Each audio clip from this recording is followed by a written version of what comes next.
हमारा आज का नॉवल डॉक्टर हीरो बेस्ड है। डॉक्टर की जिस हॉस्पिटल में या जिस इलाके में उसकी पोस्टिंग होती है वहाँ पर हीरोइन ऑलरेडी एक डॉक्टर है और उसके फादर और उसके चाचा वगैरह सारे बड़े असर रसूख वाले हैं। तो हीरोइन काफ़ी स्ट्रॉन्ग फैमिली से बिलोंग करती है, अपने माँ बाप की लाडली है, इकलौती है। और हीरोइन अपने चचा ज़ाद से इंगेज्ड भी होती है। लेकिन जब वो हीरो को देखती है तो उसका दिल हीरो पे आ जाता है। अब वो हीरो उसको बहुत पसंद आने लगता है। लेकिन हीरो ने कभी भी उसको पॉजिटिव रिस्पॉन्स नहीं दिया। हीरो की साइड की कहानी ये है कि हीरो को औरत ज़ात पे ट्रस्ट है ही नहीं। अब हीरोइन उसको कई बार अप्रोच करती है। हीरो उसको कहता है, नहीं मैं आगे बताती हूँ, मुझे आ नहीं रहा आगे कैसे बताऊँ।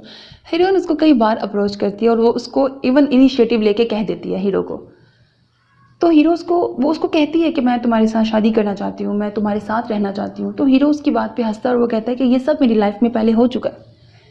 एक्चुअली होता ये है कि हीरो की लाइफ में पहले जो लड़की आती है ना, वो भी ऐसे ही उसको पहले अप्रोच करती है, उसकी दीवानी होती है, उसके लिए जीने मरने की बातें करती है, उसके साथ ज़िंदगी गुजारने की बातें करती है।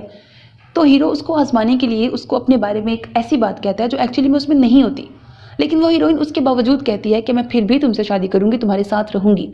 लेकिन वो देखता है कि शादी के 2-3 साल बाद वो बदल जाती है और उससे तलाक की डिमांड करती है। तब वो मर्द उसके आगे रोता है। वो उसको तलाक नहीं देना चाहता लेकिन वो ले लेती है ज़बरदस्ती। उस दिन के बाद से हीरो जो है वो गर्ल्स एलर्जिक हो गया है। उसको लड़कियों पर यकीन नहीं आता कि लड़कियां तो ऐसी ही होती हैं शायद, कि उसने मुझे इतना कहा था कि तुम्हारे बगैर मर जाऊंगी ये वो, लेकिन उसने बाद में क्या किया।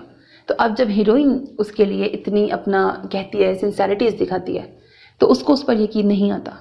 तो क्या अब वो उस पर यकीन कर लेगा।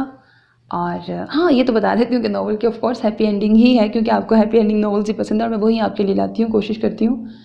Hope that you like it. अपना बहुत ख्याल रखिएगा नेक तमन्नाओं के साथ। अल्लाह हाफिज़ and don't forget to subscribe to my channel because that's how you can encourage me and that's the only kind of support and encouragement which I want from all of you. Allah Hafiz.